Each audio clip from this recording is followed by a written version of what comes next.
Le monde regorge d'innombrables carrières, mais rares sont celles qui vous sont réellement accessibles. Même. Pour un acharné comme Chris, la vie à laquelle il aspire demeure un fantasme lointain. Tout le monde ne peut pas espérer franchir la ligne d'arrivée à la sueur de son front. Au final, tout est déjà scellé par vos origines. Chaque fois que Chris passe devant la boutique d'équipement, son regard s'y attarde, dévorant des yeux les pièces d'armure. Il rêve au jour où il pourra lui aussi en revêtir une, sortant son carnet pour consigner méticuleusement leurs secrets. Il y analyse avec une précision d'orfèvre les statistiques offertes par chaque pièce. C'est alors qu'un homme nommé Lucas fit son entrée dans la boutique, flanqué de son majordome. La vendeuse s'empressa de les accueillir chaleureusement, mentionnant leurs toutes dernières acquisitions. Tandis qu'elle parlait, Chris se déplaçait pour inspecter les autres modèles. Alors qu'il passait, près de lui, Lucas remarqua sa présence et le dévisagea avec mépris. Il demanda s'il s'agissait d'un journaliste, ce à quoi la vendeuse répondit qu'il n'était qu'un client fidèle. Son attention désormais piquée au vif, Lucas s'avança vers Chris. Il activa sa compétence d'introspection, révélant son dérisoire niveau 3. Il lui demanda alors ce qu'il pouvait bien noter avec tant d'application. En voyant qu'il recensait les avantages et les inconvénients des différents équipements, il se lança dans une diatribe virulente à son encontre. Chris était totalement décontenancé. Pourquoi cet homme le prenait-il soudainement à partie sans aucune raison? Se disant que la prudence était de mise, il présenta ses excuses. Mais Chris fut glacé d'effroi lorsque l'homme posa une main sur son épaule. Par pur réflexe, il repoussa vivement le bras de Lucas. L'homme interpréta mal ce geste et entra dans une rage folle. Il ignorait que Chris souffrait d'une violente réaction allergique au contact de l'énergie magique. Lucas matérialisa son gantelet et, poing serré, arma un coup dévastateur qui atterrit en plein dans l'estomac de Chris. Ce dernier s'effondra au sol, plié de douleur, tandis que Lucas continuait de l'humilier. La vendeuse se précipita pour lui demander s'il allait bien, ce à quoi il répondit par l'affirmative, tout en essayant de masquer son nez en sang. Lucas le menaça alors de le tuer s'il le croisait à nouveau. Chris quitta les lieux précipitamment, sous le regard inquiet de l'employé. Une fois dehors, la cruelle vérité éclata au grand jour, il était un aventurier sans classe, un paria.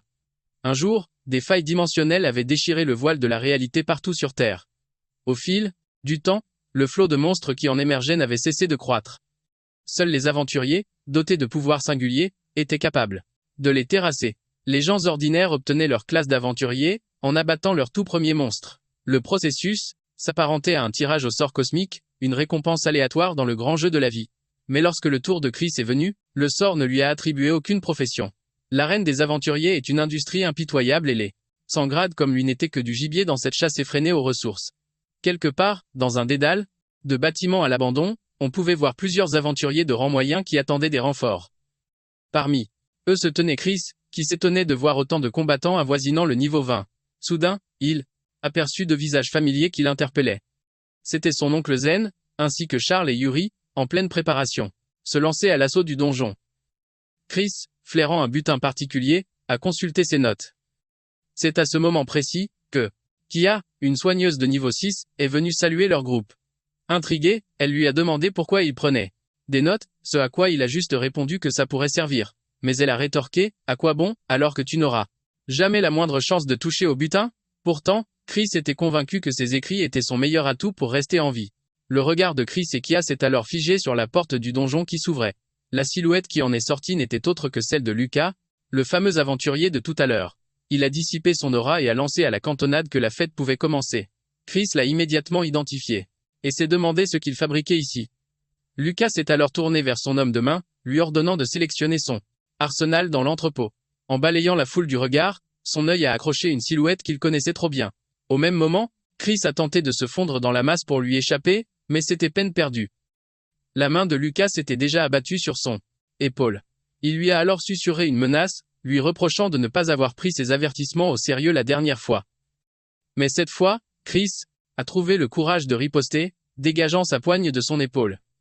Une veine a palpité sur la tempe de Lucas, trahissant sa fureur grandissante. Il a saisi Chris par la tête avant de lui envoyer un coup de genou dévastateur en plein dans l'estomac.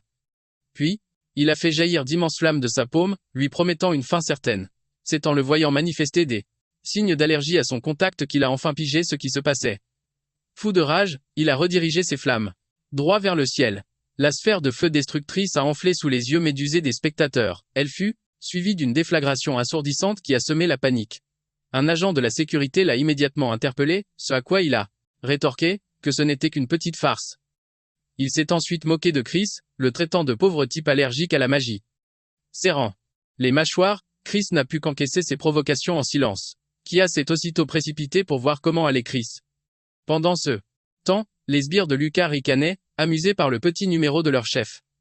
Lucas s'est alors tourné vers eux, leur confiant une mission spéciale. Le spectacle terminé, tout le monde a reçu l'ordre de s'aligner pour pénétrer dans le donjon. Kia a demandé à Chris comment il se sentait, ce à quoi il a répondu que ça pouvait aller. Le portail, qui menait à un autre monde, crachait continuellement une puissante énergie magique.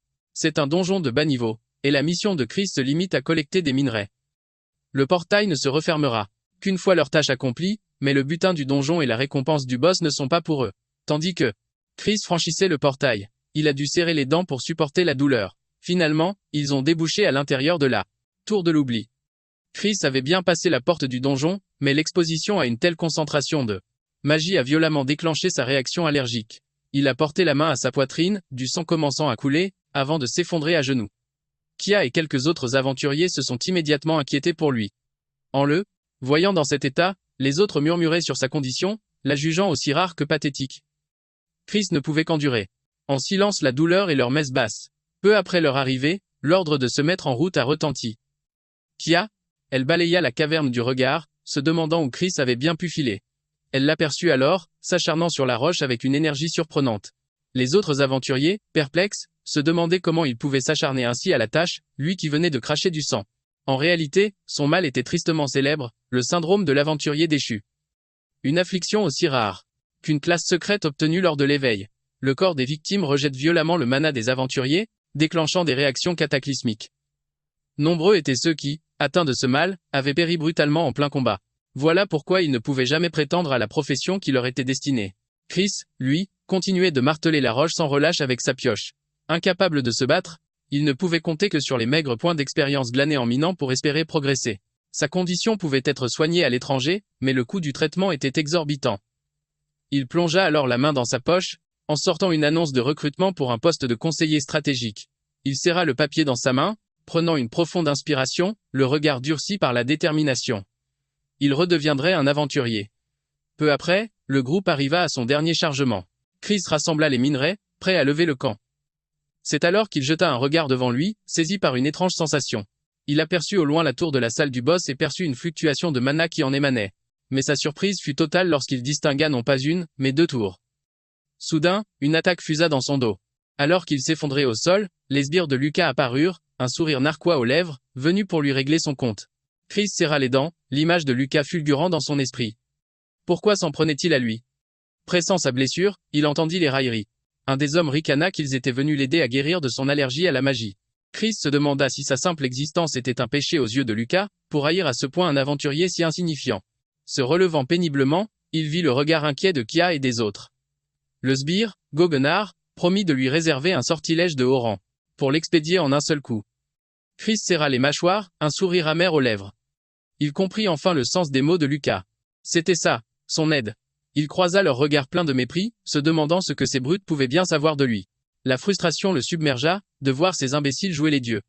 Au même moment, dans une voiture luxueuse, la voix de Lucas résonnait. Il affirmait que les déchets devaient simplement être éliminés, et que leur disparition passerait totalement inaperçue. Il était persuadé que son plan de nettoyage se déroulerait sans accroc. L'idée que personne ne sortirait vivant de ce donjon le comblait de joie. Après tout, ce monde n'appartient qu'aux puissants. De retour dans le donjon, les sbires déclenchèrent enfin une attaque dévastatrice, visant à tous les anéantir. Chris parvint par chance à esquiver l'assaut mortel. Il serra les dents. Ce n'était qu'une simple boule de feu. Un sort de base. Il comprit que ces crapules voulaient seulement jouer avec lui avant le coup de grâce. Il reprit sa course, mais une autre attaque lui barra la route. Une violente explosion retentit, projetant une pluie de roches et de débris. Le sbire grinça des dents, ravi que son attaque ait enfin atteint sa cible. Mais de la fumée émergea la silhouette de Chris, couvert de poussière, d'éclairs azur. Refusant une fin aussi pathétique, il se prépare à déchaîner un sort pour riposter. Son adversaire, l'observant d'un œil de faucon, sentit le danger monter en voyant Chris canaliser son énergie. Mais la moindre parcelle de magie sollicitée lui déchire le cœur, plongeant Chris dans une agonie indescriptible. La douleur le foudroie, il s'écroule au sol, son sort inachevé. Serrant les dents, il subit l'ultime humiliation quand son ennemi lui écrase la tête. Puis, la lame s'enfonça, sans une once de pitié, accompagnée de paroles méprisantes. Une quinte de toux sanglante le secoua, mais il tenait bon. Il s'accrochait, malgré la douleur insoutenable qui annonçait sa fin. Pourquoi devait-il partir ainsi, si impuissant? Ces questions le hantaient tandis que sa conscience s'effilochait. Une dernière pensée le traversa. Pourquoi eux avaient-ils le droit de décider de sa vie? C'est alors qu'une notification système retentit, anomalie détectée dans le donjon. Le boss final venait d'être remplacé par une entité de difficulté infernale. La tour se mit à vibrer, libérant une pression écrasante. Le sol lui-même semblait trembler de peur face à l'arrivée de cette puissance. Son agresseur n'eut qu'un instant pour entrevoir le coup qui allait le faucher, sans la moindre chance d'esquiver cette silhouette énigmatique. Et tandis que sa propre conscience s'évanouissait, Chris crut voir une hallucination. Pour lui, c'étaient deux divinités de la mort, venues le chercher. En réalité, il s'agissait des faucheurs d'âmes, l'impermanence noire et blanche. Un instant plus tard, Chris se réveilla dans un néant infini. Il se demandait où il avait bien pu atterrir. Une voix mécanique annonça « Détection de l'entrée du joueur dans un espace non répertorié ». Surpris par cette voix désincarnée, il chercha sa source du regard et tomba sur un petit artefact posé juste devant lui. Intrigué, il l'examina, se demandant ce que ça pouvait bien être. Supposant que la voix venait de là, il tendit la main pour explorer l'intérieur de l'objet. À sa grande surprise, quelque chose lui pinça vivement les doigts. L'objet se métamorphosa en un pinceau qui le tensa vertement pour son impolitesse, avant de lui demander si c'était bien lui qui avait activé le système. Chris s'étonna du vide ambiant, mais le pinceau ricana, en total désaccord. Après tout, la porte des enfers est juste là, sous tes pieds, lui lança-t-il. Le visage de Chris blêmit, l'effroi le saisissant alors qu'il comprenait. L'espace tout entier se mit à vibrer violemment. Le pinceau venait de lui confirmer l'impensable, il était mort, pour Chris, c'était tout simplement impossible. Il ne pouvait pas accepter cette finalité. Ses derniers souvenirs affluèrent, le combat désespéré contre son ennemi, la botte écrasant son visage, le goût du sang dans sa bouche. Il revoyait la lueur cruelle dans les yeux de celui qui l'avait achevé. Au cœur du donjon. La terreur de ces instants le submergea à nouveau, et un cri d'agonie pure s'échappa de sa gorge, un cri de pur désespoir face à son destin. Le pinceau, imperturbable, le gronda pour avoir troublé l'ordre public. Chris sanglota qu'il voulait seulement guérir de sa maladie, qu'il rêvait de devenir un aventurier. Constatant son désarroi, le pinceau lui offrit un réconfort bien étrange, lui assurant que la vie, de toute façon, était surcotée. Il ajouta qu'il était temps d'arrêter de se lamenter, car il devait procéder à son enregistrement. Sur ce, les portes des enfers s'entr'ouvrirent. Lentement, majestueusement. « Allez, suis-moi » ordonna le pinceau. Chris demanda, la voix tremblante, ce qu'il attendait maintenant. Le pinceau fit remarquer qu'il acceptait finalement son sort avec une rapidité surprenante. Alors qu'ils approchaient de leur destination. Chris se demandait pourquoi tout était si plongé dans le noir, quand soudain, des torches s'embrasèrent d'elles-mêmes sur leur passage, révélant l'endroit. Il comprit alors que cette salle immense était en réalité un terrain d'épreuve pour les défunts. Il contempla la scène avec un mélange de crainte et d'admiration, ce qui lui valut un commentaire moqueur du pinceau, le traitant de pékéno. Tout à coup, Chris sentit une présence derrière lui, pivota sur ses talons. Ses yeux s'écarquillèrent devant la silhouette colossale d'un homme en tenue royale. Le pinceau l'avertit de montrer du respect pour la dépouille du roi Yama. Constatant son ignorance totale, le pinceau le sermonna en lui expliquant enfin de qui il s'agissait. Apparemment, les âmes des défunts convergent ici, dans le monde souterrain, pour leur jugement final. Ceux qui ont mal agi sont condamnés aux abysses pour un châtiment éternel. Et le roi Yama est l'unique arbitre, le seul à pouvoir les juger en tant que souverain de ce royaume des ombres. Chris se souvint alors d'une vieille légende, celle d'un dieu qui inscrit le destin et la durée de vie de chaque mortel. La réalisation le frappa de plein fouet, et il demanda, paniqué, comment le grand Yama avait bien pu mourir. Face à son scepticisme, le pinceau lui indiqua d'un geste les inscriptions murales. Chris porta son regard dessus, perplexe, se demandant ce que ces gravures pouvaient bien raconter.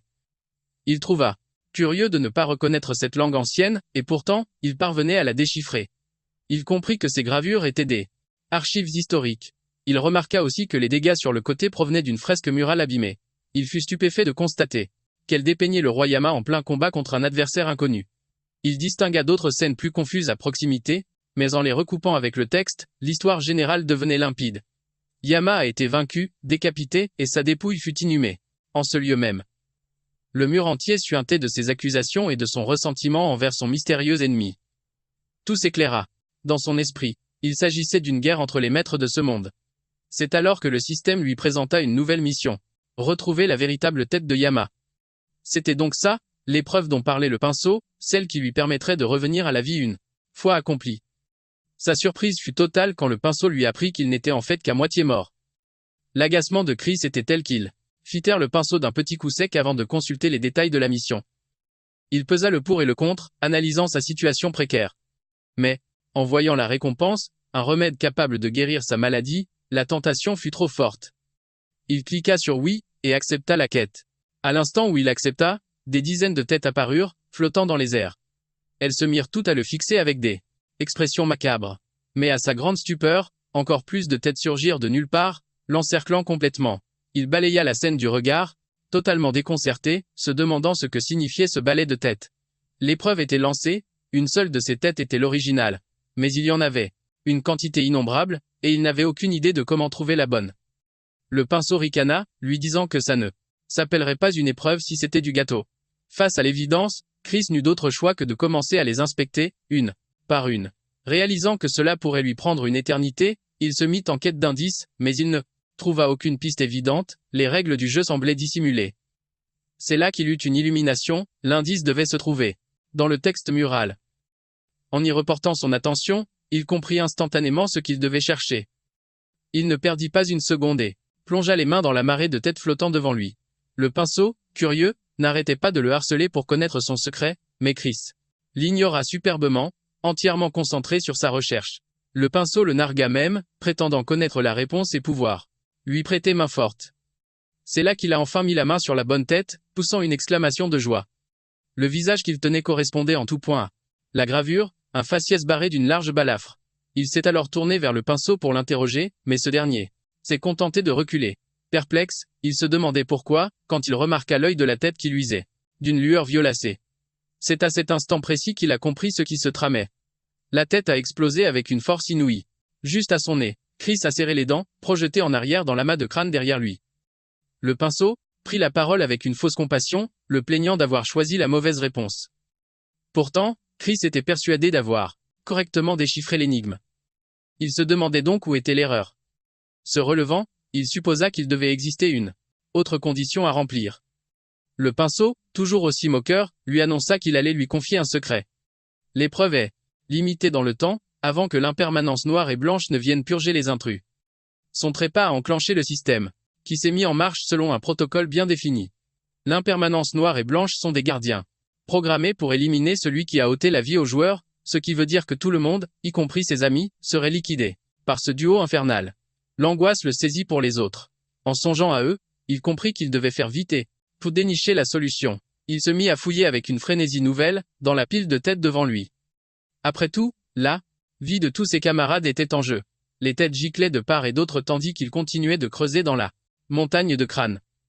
C'est là qu'il aperçut, au loin, un visage qui lui était familier. Il bondit aussitôt pour attraper cette fameuse tête. Il parvint à peine à l'effleurer du bout des doigts, mais il s'acharna, mu par la détermination.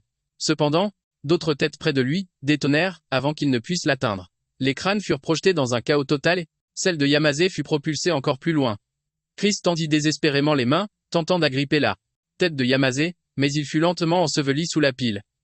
Un instant plus tard, il reprit conscience brutalement, se demandant s'il avait perdu connaissance.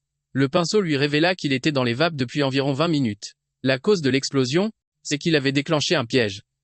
En apprenant qu'il ne lui restait plus que 2 minutes, il resta abasourdi. Mais le choc se mua peu à peu en un sourire, puis en un rire incontrôlable. Face à cette scène, le pinceau se demanda pourquoi il avait soudainement pété les plombs. Chris accepta l'idée que tout ceci n'était qu'une sinistre farce. Il savait que c'était comme dans les guides de stratégie en ligne, où des donjons tordus s'amusent à manipuler l'esprit des joueurs. Les règles de ces lieux donnent constamment aux gens un mélange d'espoir et de désespoir, torturant leur mental. Le pinceau parut pris de panique en voyant que Chris avait jeté l'éponge. Ce dernier avait compris que ce donjon ne faisait que se payer sa tête. C'était comme si un démon se délectait du spectacle derrière le portail. Chris se dit qu'il avait stupidement cru qu'il s'agissait de sa seconde. Oh chance. Il lança alors un regard glacial au pinceau, lui demandant s'il trouvait ça drôle. Puis il se détourna, ajoutant que ça ne le regardait plus.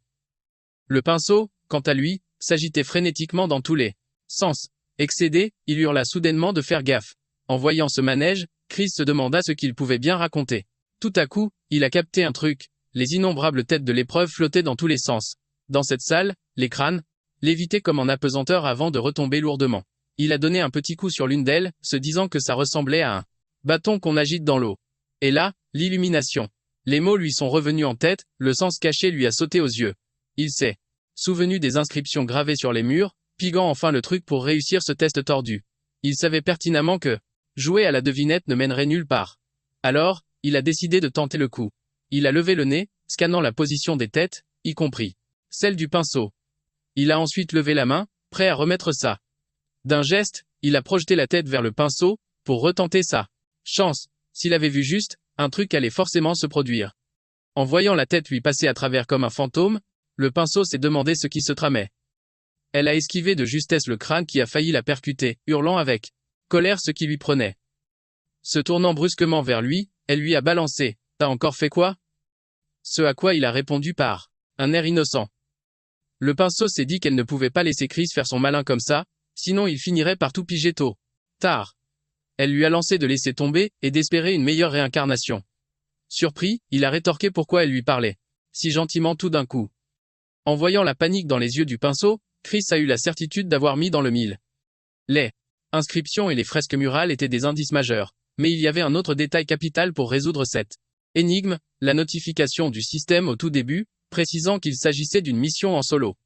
Au départ, il croyait que c'était juste une sécurité pour que personne ne vienne déranger la dépouille du roi Yama. Mais il a ensuite compris que la véritable tête était en fait toujours collée derrière celui qui résout l'épreuve, changeant de place selon ses déplacements. Mais même en connaissant la position de la bonne tête, il restait une dernière étape à franchir. Il s'est alors retourné, faisant sursauter le pinceau. La question était, comment récupérer ce crâne fixé dans son dos pour le mettre sur le corps? Il a vite compris que grimper ne servirait à rien. Il s'est souvenu de la mention d'un « vieil ami » dans les textes. Peut être que la solution était liée à ça. Il a continué de se creuser les méninges pour résoudre le casse-tête pendant que le pinceau s'agitait dans tous les sens. Soudain, Chris a planté son regard dans celui du pinceau, déstabilisant complètement ce dernier qui lui a demandé pourquoi il l'a fixé comme ça. Et c'est là qu'il a enfin pigé. La seule chose que l'ennemi ne ferait jamais, c'était faire preuve de courtoisie. Il s'est approché du corps de Yama, et le pinceau s'est demandé quel nouveau tour il allait encore sortir. Il a joint ses mains, a baissé les yeux, le visage grave, prêt à tester la solution qu'il venait de trouver. Au moment où il inclinait la tête, le crâne du roi dans son dos s'est mis à glisser doucement vers son propre corps. Mais un instant plus tard, il s'est demandé pourquoi rien ne se produisait. En relevant les yeux, il a vu, stupéfait, que la tête s'était posée sur son chapeau à la place. Il a alors compris. Yama est le seigneur des enfers, et un simple signe de tête ne suffit pas. Il fallait s'incliner profondément devant lui. Ayant compris la leçon, il s'est agenouillé devant la dépouille du roi.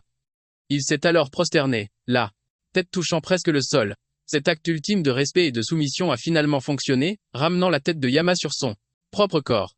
Une puissante énergie pourpre a crépité au moment où la tête s'est remise en place. Le crâne le roi Yamaha rouvrit les yeux, son regard perçant fixé droit devant, alors qu'une aura menaçante émanait de lui. Système l'a aussitôt félicité pour avoir réussi l'épreuve. En guise de récompense, la soupe Mengpo lui fut offerte, et Chris sentit une magie surpuissante déferler dans ses veines. Un sourire se dessina sur son visage, soulagé de voir que sa maladie magique n'était plus qu'un lointain souvenir. Après avoir achevé ce test, le système lui attribua un poste. Stagiaire des enfers. En voyant ça, Chris n'a pas pu s'empêcher de se demander s'il venait de débloquer un job secret. Le pinceau, de son côté, était fou de rage, menaçant de le dévorer tout cru. Chris s'est alors retourné pour lui demander si toute cette colère était bien nécessaire. Mais en là, voyant ouvrir grand la bouche et exhiber ses crocs, il a compris que le pinceau ne blaguait absolument pas sur son intention de le manger. Sans perdre une seconde, la créature s'est jetée sur lui, l'avalant d'une seule bouchée. Tout est devenu noir, mais il pouvait encore entendre leur voix, lui souhaitant un bon retour parmi eux. Un peu plus tard, on entendit le pinceau s'excuser platement auprès du roi Yama, au milieu d'une pièce remplie de silhouettes imposantes. Pendant ce temps, Chris sentait ses forces l'abandonner. Sa conscience s'effilochant peu à peu. Alors qu'il perdait connaissance, plusieurs silhouettes colossales se tenaient devant lui et ordonnèrent au pinceau de le ramener. Les épreuves de sélection des différents rois étaient désormais terminées. Le plan avait été contrecarré, et maintenant, c'était le Yamakure. Face à cette situation, il ne lui restait plus qu'à tout miser sur Chris et voir comment il allait s'en sortir. Pour le reste, tout dépendait de son destin.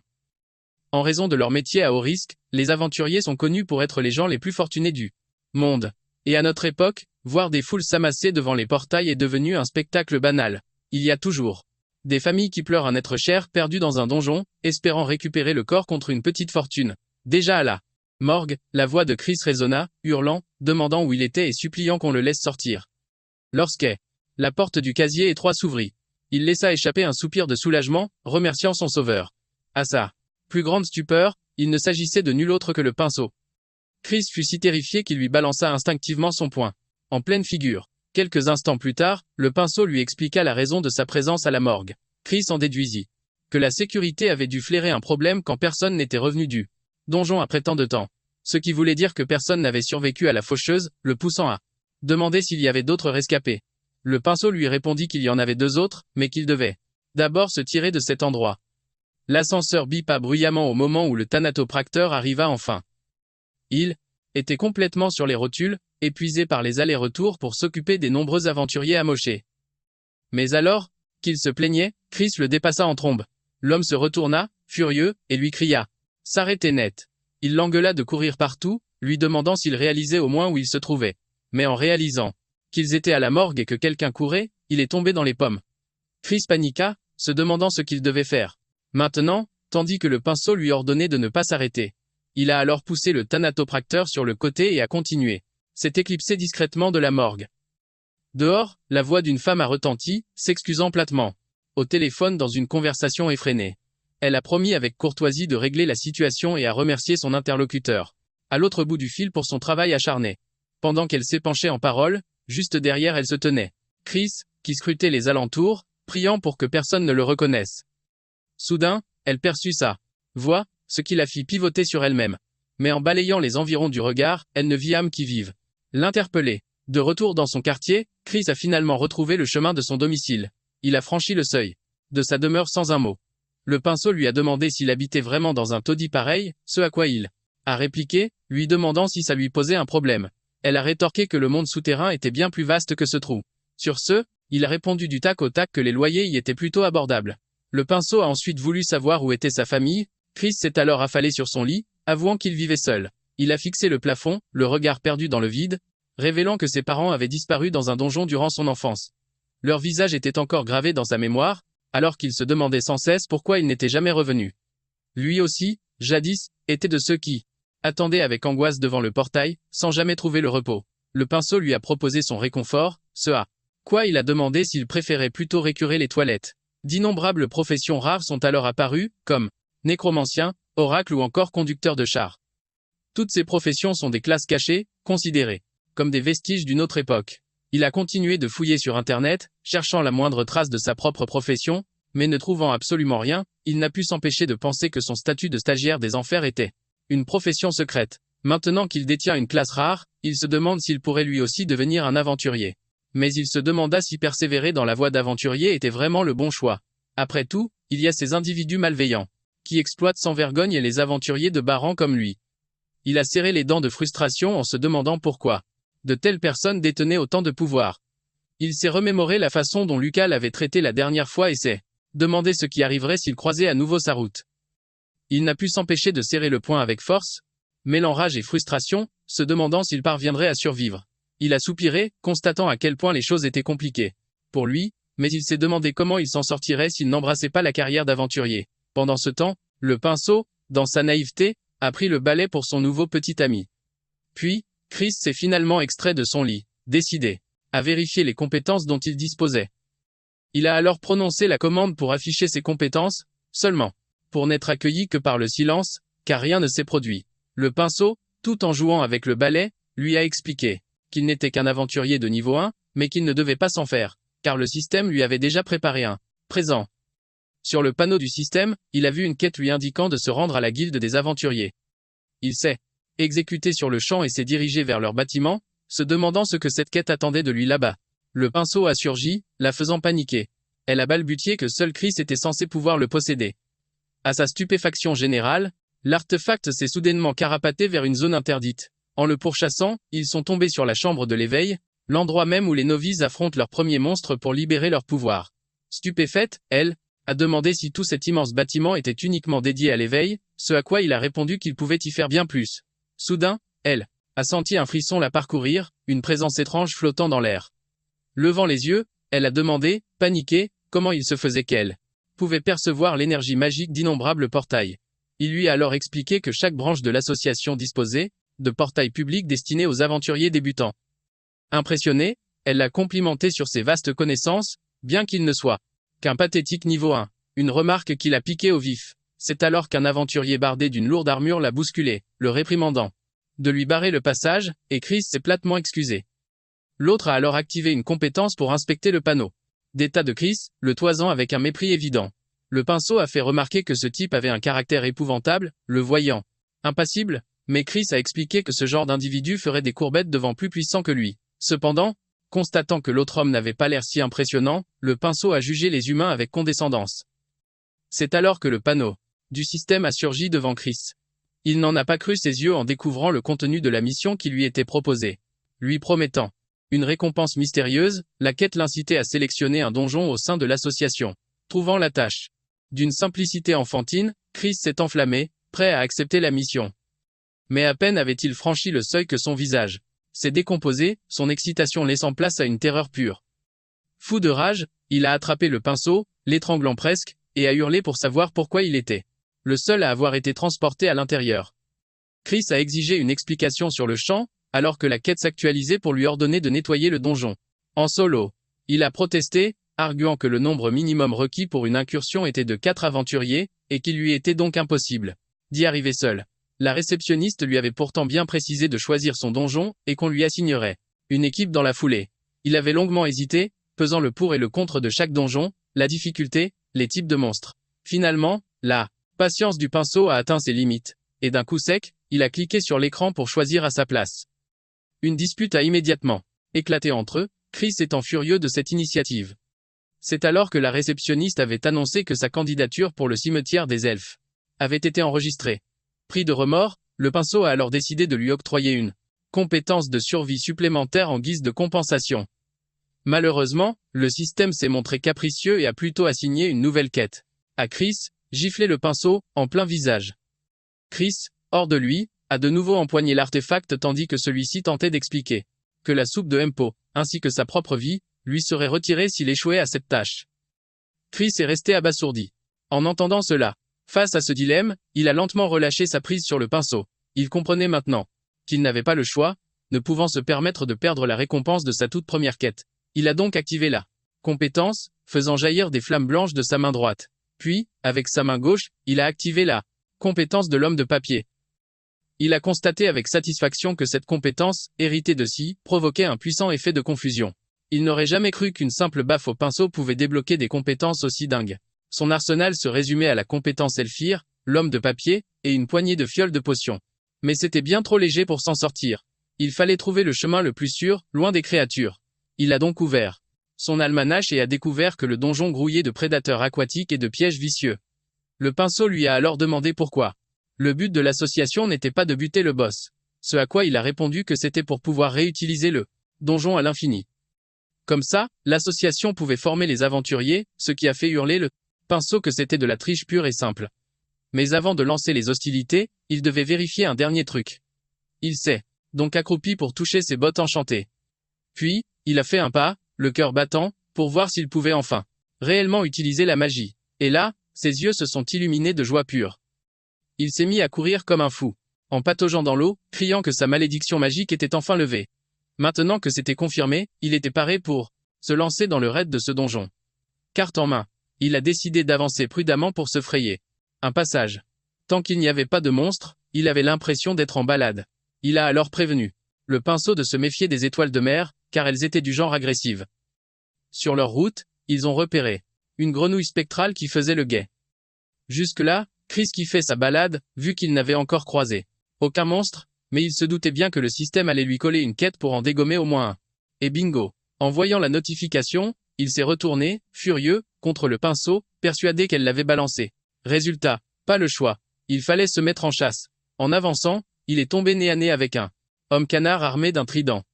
Il s'est estimé chanceux, car d'habitude, ces bestioles se déplacent en bande. Sauf que la créature a poussé un cri de panique en le voyant et a aussitôt détalé. En le voyant filer, Chris a compris qu'il ne devait surtout pas le laisser s'échapper et rameuter toute sa clique. Il a pigé qu'il devait pulvériser le sifflet en bois qu'il portait sur sa poitrine pour l'empêcher d'appeler des renforts. Il a alors activé sa compétence feu infernal, mais a hésité un instant. La cible était minuscule, impossible de la toucher à coup sûr. C'est là que le pinceau, exaspéré, lui a balancé d'infuser le reste de flamme infernale dans son arme. Il en est resté bouche bée, choqué que le pinceau lui file soudain un conseil aussi pertinent. Finalement, reprenant ses esprits, il a matérialisé son arme et l'a imprégnée de la flamme. Son mouvement a dessiné un arc enflammé dans l'air avant de frapper l'homme canard. La créature a hurlé d'une douleur insoutenable tandis que les flammes infernales commençaient à le dévorer. En voyant la puissance de sa compétence, il n'a pas pu s'empêcher d'être bluffé. En s'approchant, il a vu le monstre au sol, le suppliant pitoyablement d'avoir pitié. Le pinceau l'a remarqué et s'est tourné vers Chris, demandant s'il fallait l'épargner. Mais sa question n'était pas sincère du tout, la créature serrait discrètement sa lance dans son dos. Elle s'est alors jetée en avant pour l'attaquer, mais s'est fait empaler à la gorge par l'arme de Chris. Il le savait bien, c'était un donjon, et supplier un. Cet ennemi n'avait aucun sens. Brush a avoué qu'elle le croyait bon pour la tombe, ce qui lui a valu une réprimande pour ne pas l'avoir prévenu. En jetant un œil à ses stats, il a constaté que la moitié de son mana avait été pulvérisée rien que pour cette unique offensive. Sur ce, il a décidé de s'enfiler une potion de mana pour refaire le plein. Brush lui a alors demandé pourquoi il se battait avec un cure-dent, ce à quoi il a dû rectifier que c'était une rapière. Quoi qu'il en soit, son attention fut captée par le fait que la quête n'était toujours pas validée. La mission était inchangée, et l'interface indiquait qu'il n'avait pas encore éliminé la cible. Il ignorait que l'homme canard avait survécu et s'apprêtait à souffler dans son sifflet d'alerte. C'est seulement quand le son perçant a retenti que Chris a compris son énorme bévue en se retournant. Il venait de réaliser qu'il avait manqué le point vital. L'homme canard, lui, a finalement succombé à ses blessures, comme l'a confirmé la notification de mission, mais une horde d'hommes canards grouillait désormais dans les eaux, fonçant droit sur lui. Ils ont jailli hors de l'eau tandis que Chris les observait, totalement médusé. Il se demandait ce qu'il pouvait bien faire, et comment il allait se sortir de ce pétrin. Face à une telle armée, voyant leur nombre, il s'est demandé s'il existait un moyen de tous les balayer d'un seul coup. Il s'est alors retourné, persuadé qu'il devait y avoir une échappatoire. Sa main s'est tendue et a empoigné une pièce de puzzle, murmurant que la solution était juste là. Chris a baissé les yeux, saisissant l'atout indispensable à sa survie. Il a tiré sur le cordon de son sac, provoquant une déflagration monstrueuse dans la zone. Les monstres canards furent sonnés, offrant à Chris une ouverture pour les faucher. Brush et les autres canards ont tenté de le repérer, mais en vain. Chris a choisi de prendre le large, les observant depuis les profondeurs. Il a ensuite désactivé sa compétence de flammes infernales en refaisant surface. La vitesse de nage et la vision aquatique des hommes canards surpassaient largement les siennes. Toute fuite par ce moyen était donc impossible. Ses sourcils se sont froncés en distinguant une silhouette au loin. Il fut mis en alerte en voyant que quelqu'un se ruait vers lui. C'était Brush, qui l'engueulait pour sa fuite, ce qui le fit boire la tasse. Chris s'est couvert la bouche, à bout de souffle. C'est alors que les hommes canards ont repéré du mouvement sous la surface. La horde s'est aussitôt précipitée sur. Provoquant la panique de Brush, Chris a nagé de toutes ses forces tandis que les hommes canards fendaient les flots. Il a pesté en réalisant qu'il n'y avait qu'une seule issue. Chris s'est mis à bondir de rocher en rocher pour s'échapper. Il a atterri sur l'eau, un genou à la surface. Une explosion a retenti, le propulsant hors des vagues. Il a serré les dents, se doutant qu'encore plus d'ennemis arrivaient. Il a découvert qu'une multitude de créatures avaient été attirées par la détonation, qui avait eu lieu plus tôt. Un homme canard s'est alors rué dans sa direction. Il lui a décoché un sourire mauvais tout en lui faisant un signe provocateur de la main. N'ayant plus le choix, il a activé sa compétence marionnette de papier, et a invoqué sa propre arme. L'homme canard se tenait face à lui, attendant qu'il se prépare. Chargé d'énergie, ses poupées de papier ont soudainement pris vie. L'homme canard a foncé sur lui et l'a tailladé avec une rage folle. Chris a serré les dents, grinçant des dents de douleur, se demandant pourquoi sa compétence restait sans effet. Brush lui fit remarquer son oubli, il n'avait pas dessiné. Et les yeux. Elle lui tendit alors une encre pour l'aider. Chris la saisit, insistant sur la nécessité de tracer les yeux avec une précision chirurgicale. Les yeux du canard s'illuminèrent d'un rouge sinistre alors qu'il poussait un cri pour appeler des renforts. Les hommes canards surgirent aussitôt, leurs armes braquées sur lui. Un trident le frappa de plein fouet, le faisant vaciller sous son poids. N'ayant aucune échappatoire, il se résigna à encaisser la totalité de leurs assauts. Les poupées, elles, restaient parfaitement immobiles. Chris serra les mâchoires de rage, sachant qu'il ne tiendrait plus très longtemps. Il déchaîna sa rapière dans un tourbillon de feu infernal, forçant les créatures à battre en retraite. Les hommes canards gémirent de douleur au contact des flammes dévastatrices. Il abattit de nouveau sa lame en plein saut, leur hurlant de rester à distance. Sentant son mana se consumer bien trop. Vite, il décida de foncer vers les poupées sans plus attendre. Une énergie mystérieuse enveloppa soudainement les pantins de... Il agita ensuite le pinceau pour capter leur attention. Leurs yeux virèrent instantanément au rouge. Chris ne comprenait rien tandis qu'il courait dans tous les sens. Mais Brush lui révéla qu'elles avaient pris vie. Les canards parurent déconcertés en voyant ces poupées à leur effigie. Chris ordonna à ses créations de charger les ennemis, mais ces dernières se révélèrent pathétiquement faibles, se faisant piétiner sans ménagement. Il suivit alors la suggestion de Brush de s'enfuir pendant que leurs adversaires étaient distraits.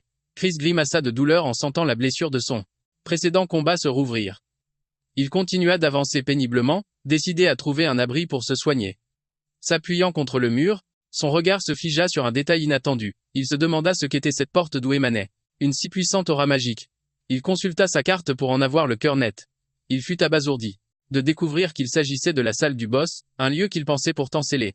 Avec un air anéanti, il se demanda pourquoi diable cette porte était ouverte. Chris tourna la tête en entendant un homme canard le rattraper. Pris de panique, il s'apprêta à détaler sur le champ. Il se pétrifia lorsqu'un rayon frappa le mur juste à côté de lui. Il leva les yeux et constata avec effroi qu'il l'avait encerclé. L'homme canard lui lança un regard menaçant, mais l'instant d'après, tous se figèrent, comme si leurs âmes venaient de quitter leur corps. Chris fronça les sourcils, perplexe devant leur soudaine couardise. Ses yeux s'écarquillèrent de terreur en comprenant qu'il n'avait pas peur de lui, mais de quelque chose d'autre. Une baleine colossale armée, arborant un large sourire, apparut soudainement dans son dos. Il tourna la tête, le regard paralysé par la peur. À l'association des aventuriers, un homme était en pleine conversation téléphonique. Le manager demanda la raison de toute cette agitation, apprenant qu'un aventurier de niveau 3 venait de pénétrer dans un portail. Il plongea dans ses pensées, en apprenant que la porte de Sceaux s'était brisée. Il leva la main, réclamant les informations de cet aventurier, tout en fronçant les sourcils. Il ne pouvait s'empêcher de penser que cet aventurier était complètement inconscient. Il consulta le profil de Chris, se demandant s'il ne tenait pas là un talent brut. Il ouvrit alors le dossier pour en savoir plus d'infos, pour découvrir que Chris avait été en col 12 fois. Il a agrippé sa cravate et balancé le dossier sur son bureau avec dégoût. Il a compris que le cas était grave, car le conseil de discipline exigeait des réponses sur son cas. Au même moment, la silhouette massive du surveillant général se dessinait devant Chris.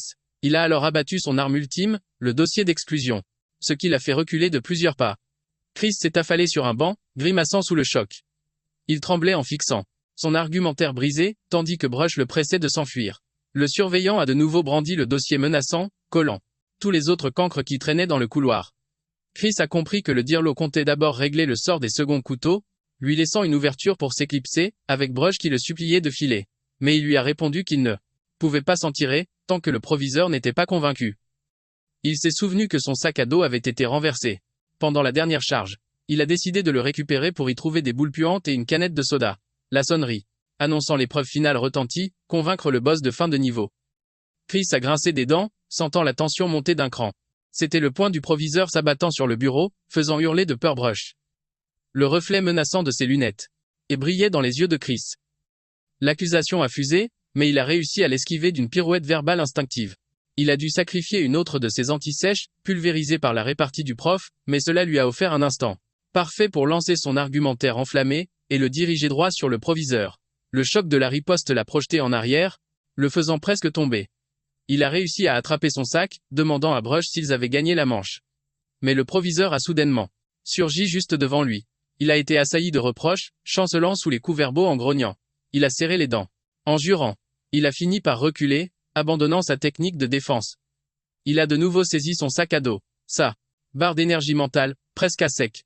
Il a tourné la tête. En découvrant que le proviseur était imperturbable, ses 11 yeux se sont écarquillés de désespoir, car lui, en revanche, était au bout du rouleau. Alors que le proviseur brandissait l'arme fatale, le papier de renvoi définitif, il a baissé les yeux, vaincu, car il ne pouvait pas réussir cette épreuve. La sonnerie finale a retenti, sonnant comme un avertissement d'échec de la mission. Chris s'est agrippé le bras, pensant à tous ses efforts pour que tout s'arrête si brutalement. Avec une détermination nouvelle, il a serré le poing, refusant de se faire renvoyer. Brush s'est mise à vibrer, indiquant qu'elle avait encore une solution. Le proviseur a provoqué un silence assourdissant en abattant son tampon sur le bureau, comme pour effacer toute trace de son passage. Brush est soudainement apparue, vibrant dans sa main tout en le sermonnant. Elle lui a ensuite intimé d'écouter attentivement, car elle ne le répéterait pas. Chris l'a saisie tandis qu'elle lui dictait la marche à suivre et y a déversé toute son énergie, car elle pouvait se transformé en plein de choses utiles. Il a regardé le proviseur droit dans les yeux, comme un dernier test de volonté. Il a levé Brush avec une nouvelle ferveur, prêt à clouer le bec du dirlo d'un seul coup. Il savait que ce dernier mordrait à l'hameçon et répondrait par une sanction exemplaire. Mais le proviseur s'est déplacé à une vitesse surprenante, ne laissant qu'une image floue, ce qui a rendu Chris complètement perplexe. Il a brandi son stylo, agissant uniquement à l'adrénaline. Puis, il s'est souvenu de la manie du proviseur. Il a déclenché son assaut, décryptant visiblement le schéma d'attaque de son adversaire. Ses yeux se sont illuminés tandis qu'il hurlait de toutes ses forces. Le marteau du boss a frôlé son dos, arrachant un cri à Brush. Le coup a porté, mais il a réussi à l'esquiver de justesse.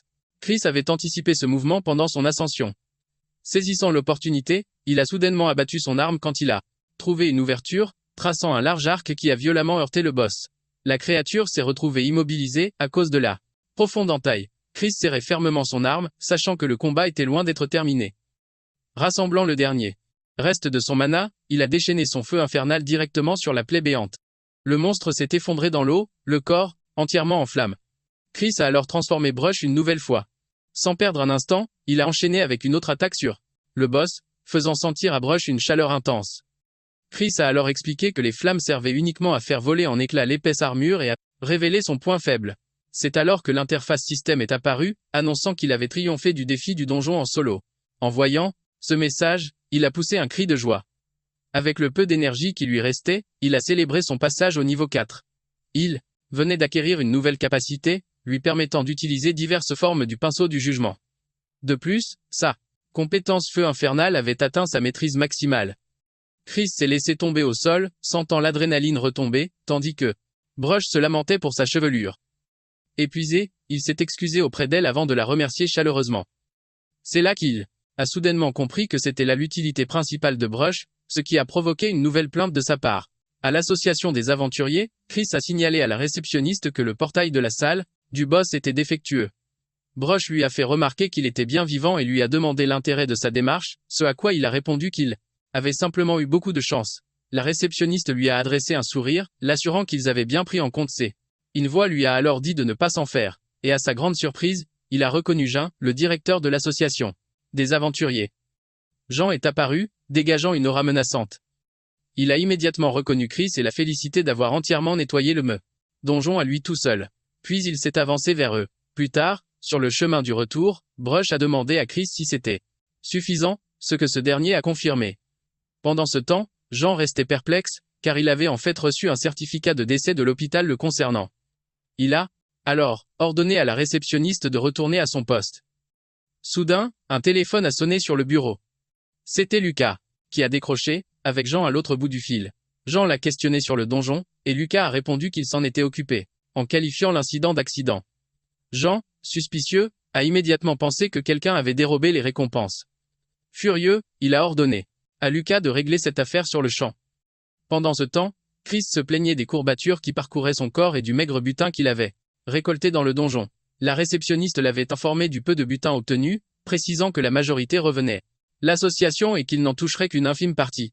En consultant son téléphone, il a vu la récompense versée par l'association, mais une notification du système est soudainement apparue, le laissant perplexe quant à une autre récompense. L'interface résumait la quête qu'il venait de terminer, lui octroyant une récompense de félicitations, une pilule d'agilité qui améliorait sa condition physique. Il en est resté bouche bée, lâchant un juron en voyant cela. Il a tout de suite compris que cette récompense était absolument phénoménale, car elle lui permettrait de franchir l'écueil du statut de novice. Il lui apprit d'ailleurs que le plus haut niveau d'aventurier connu à ce jour était de 45. Une fois le niveau 5 atteint, la progression devenait extrêmement ardue. Les aventuriers dépendaient alors presque entièrement de leur équipement pour terrasser les monstres. Quelle injustice! À cause des réclamations abusives de l'association sur le butin, les aventuriers n'avaient d'autre choix que l'entraînement physique pour espérer devenir plus forts. Cette récompense qu'ils venaient de recevoir revêtait donc une importance capitale. Le panneau du système l'invita ensuite à déverrouiller la seconde récompense. Quelques jours plus tard, dans les archives des aventuriers du village, Chris trépignait d'impatience à l'idée de découvrir sa classe. Ce à quoi Brush lui annonça qu'elle était spéciale. La raison de son insistance venait de son écran d'attributs. Les larmes lui montant aux yeux, il choisit d'ignorer le commentaire dans un premier temps. Il jeta ensuite un œil aux alentours et vit que d'autres statistiques étaient aussi commentées. Il fut abasourdi en voyant que les commentaires devenaient complètement insensés. Bien que ces statistiques surpassent celles d'un individu ordinaire, impossible de savoir comment elles se comparaient à celles d'un autre aventurier. Il se demanda alors si c'était là l'essence même de sa classe, à l'image des mages qui se spécialisent dans les classes de type dégâts instantanés ou des bardes qui utilisent la musique comme soutien. Il en vint à se demander si le stagiaire des enfers se spécialisait dans la mort. Brèche lui asséna soudain une tape sur le visage, le réprimandant pour avoir qualifié leur rôle de médiocre. Brèche lui ordonna d'écouter attentivement, car leur classe pouvait contrôler la vie et la mort elle-même. Il rétorqua à Brèche que le pouvoir du stylo du jugement n'était qu'un mythe, ajoutant qu'elle n'avait pas l'air si redoutable. Brèche se jeta sur lui, expliquant que c'était parce qu'il n'avait pas encore réuni l'ensemble complet des artefacts. Elle lui parla du livre où le roi des enfers lui-même inscrivait les dates du jugement et du trépas. Chris lui répondit que la classe de nécromanciens était devenue banale de nos jours, ce qui sembla la piquer au vif. Elle lui lança que ces soi-disant voleurs d'âmes n'étaient que des amateurs. Brèche ne put poursuivre sa tirade, car une sorte de parasite statique brouilla sa voix. Il lui expliqua alors que cette information dépassait le champ de compétences du système. Il avait cru que tout ce qu'il avait vu récemment provenait d'un jeu qui se matérialisait dans le monde réel. Après enquête, il découvrit que quelqu'un avait bien pénétré un donjon peuplé de créatures mythiques, mais il ne trouva aucune trace d'une épreuve ou d'une aventure liée au système. Il se demanda pourquoi il était le seul à avoir obtenu de tels pouvoirs. Brèche le rabroua, lui reprochant d'être trop bruyant. Elle ajouta qu'il les avait déjà obtenus, ce qui le laissa perplexe, mais Brèche le sermonna de nouveau. Intrigué, il demanda pourquoi il possédait les qualifications requises pour passer l'épreuve divine. Il quitta l'association, tenant enfin quelques pistes sur l'origine du système. Il jeta un regard autour d'eux, lui en apprenant les nouvelles sur les événements survenus durant leur mission d'aide. Il sentait que quelqu'un tirait les ficelles dans l'ombre.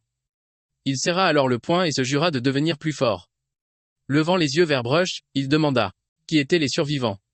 Mais même elle l'ignorait. Il consulta son téléphone, mais ne trouva absolument rien à ce sujet. Parmi les rescapés. Le jour suivant, à l'hôpital central, Chris s'est fait passer pour un proche de ses victimes pour interroger une infirmière. Celle-ci lui a confié que la plupart n'avaient pas survécu et lui a demandé s'il avait consulté la liste. Au même moment, un groupe de personnes déambulait dans le couloir. Soudain, un œil monstrueux a surgi juste au-dessus de la jeune fille. La panique a saisi les civils, qui se sont fait happer par les tentacules de la créature. Des cris d'horreur ont fusé lorsque le monstre colossal est apparu. Une fille aux cheveux blonds réprimandait son assistant de l'avoir entraînée à l'hôpital. Elle s'est figée net quand un tentacule est venu s'enrouler autour de sa taille. Elle a hurlé de terreur pendant que la bête l'a soulevée, poussant son assistant à hurler son nom. Les gens alentours étaient pétrifiés en voyant les appendices du monstre. Les autres ont été fauchés quand une nuée de tentacules a déferlé sur eux, forçant un type à réagir au quart de tour pour protéger les autres. La pièce a résonné de cris lorsque le monstre les a saisis. Les yeux de Chris se sont écarquillés, se demandant pourquoi un monstre avait soudainement fait irruption à l'hôpital. Il était abasourdi, le regardant s'en prendre aux civils. Un tentacule l'a alors attrapé, mais un portail de téléportation s'est matérialisé de nulle part. Les gens aspirés dans le vortex se demandaient où diable ils avaient atterri. La fille vêtue de rose a soudainement crié qu'il y avait quelque chose devant, les forçant tous à regarder dans la direction qu'elle indiquait. La mâchoire de Chris est tombée lorsque le système est apparu, annonçant une nouvelle mission. Ses yeux se sont agrandis en voyant le panneau holographique. Celui-ci lui a alors demandé de sauver le royaume des grenouilles de la destruction, en échange du baiser de la princesse. Les guerriers ainsi invoqués ont eu des réactions diverses, certains semblant absolument ravis. Chris a compris que le portail était devenu incontrôlable et Brèche lui a soufflé qu'il devait enquêter davantage. Il a remarqué que 12 personnes avaient été capturées et que seuls 2 n'étaient pas des aventuriers. Parmi les plus forts, il y avait les 2 gaillards de niveau 9 qui semblaient surexcités, et un type de niveau 8 tout en noir, qui avait l'air ravi à propos de la princesse. Mais à l'intérieur, le groupe débattait pour savoir s'il fallait y aller ou non. Les sourcils de Chris se sont froncés, il pensait qu'il fallait mettre un terme à cette folie au plus vite. Les gens considéraient les 2 frères comme des têtes brûlées arrogantes, tandis que les autres les ignoraient royalement. Chris a interpellé les frères, leur disant de ne pas agir de manière imprudente car ils ignoraient tout du danger qui les guettait. L'un des frères lui a soudainement saisi la tête pendant que l'autre l'attrapait par le col en le menaçant, mais il a tenu bon. Ils se sont alors gaussés de son niveau, et l'ont accusé de vouloir leur piquer leur récompense. Chris a serré les dents de douleur tout en refusant de céder. La fille aux cheveux roses s'est mise en alerte, prête à intervenir. L'un des frères grinçait des dents de colère, mais l'homme en noir lui a attrapé la main pour le stopper, montrant qu'il était d'accord avec Chris. Il a ensuite lâché que l'aura menaçante du type était plus que palpable, tandis que Chris exprimait sa gratitude. La fille l'a sermonné, lui expliquant que dans les portails, il n'y a pas de règles, seule la loi du butin compte. Brush resta silencieuse, absorbée dans ses pensées, tandis que deux individus s'approchaient du capitaine, lui avouant ne pas vouloir mourir. Chris leur adressa un sourire, les rassurant de ne pas s'inquiéter car il ne s'agissait que du décor du portail. Ce dernier était un miroir, reflétant les mythes et légendes du monde des humains. La jeune fille refusa de les rejoindre, prétextant venir d'une famille fortunée. Chris parut anéanti, doutant que le raid puisse aboutir. C'est alors que la princesse grenouille surgit devant eux, forçant chacun à la dévisager avec un mélange de stupeur et de répulsion totale. Le capitaine se figea, le visage blême. Il tomba, à genoux sur le sol et vomit, qualifiant la situation de sinistre farce. Et soudain, la princesse grenouille pulvérisa le capitaine sous leurs yeux effarés. La créature se dressa au-dessus d'eux, tandis que les deux autres fixaient la dépouille du capitaine. Ses compagnons l'interpellèrent soudain, la voix tremblante de peur et de choc, alors que Chris leur hurlait de ne pas commettre d'imprudence. La princesse grenouille, décelant leur hostilité, les anéantit sur le champ, juste devant lui. Chris serra les dents, songeant que le donjon obéissait à des règles absolues. Les autres survivants prirent la fuite, mais la jeune fille aux cheveux roses, une certaine Arya, les stoppa net. Les frères affichèrent un large sourire, songeant à quel point la situation devenait intéressante. Chris comprit que ces trois-là étaient condamnés d'avance pour avoir enfreint certaines règles. Brush lui expliqua qu'il ne s'agissait pas d'un portail ordinaire, mais d'un dieu ancien. Elle révéla que la divinité, à l'intérieur du portail, était fracturée. Par conséquent, le système était incomplet. Les sourcils de Chris se froncèrent, repensant au bug mentionné par Brush. Ceux qui avaient tenté de fuir furent également éliminés par la princesse. Chris décida alors de les intercepter, leur ordonnant de se calmer, car la fuite était synonyme de mort. Il leur révéla l'existence d'une règle absolue en ces lieux, partir équivalait à abandonner la mission. La riche héritière, Goldie, demanda furieusement pourquoi il devrait faire confiance à un niveau 4 comme lui. Chris la mit au défi de partir pour voir par elle-même ce qui arriverait, ce qui la fit frémir. Arya intervint à nouveau pour les calmer, leur affirmant que Chris avait raison. Elle lui sourit ensuite, le remerciant et reconnaissant qu'il avait du cran. L'un des types demanda alors avec curiosité s'il fallait accepter la mission, ce que les autres confirmèrent. Arya accepta donc la quête, tout en menaçant que son père ne laisserait pas Chris s'en tirer si elle venait à mourir. Le panneau système annonça qu'il avait accepté la quête, réalisant alors que Chris disait vrai depuis le début. Le sol se mit à trembler violemment, tandis que Goldie se lamentait.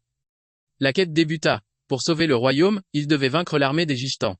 Vénus. Des légions grouillaient devant le château, marchant sur les joueurs. Chris demeura silencieux, alors que Brush comprit qu'il manigançait quelque chose. Avec une détermination farouche, Chris décida d'agir. Pour le bien des âmes piégées dans ce portail. Goldie râla en constatant qu'ils étaient de nouveau téléportés, tandis que les frères souriaient avec arrogance. Les deux autres paniquèrent, alors qu'Arya se plaignait d'être téléportée seule.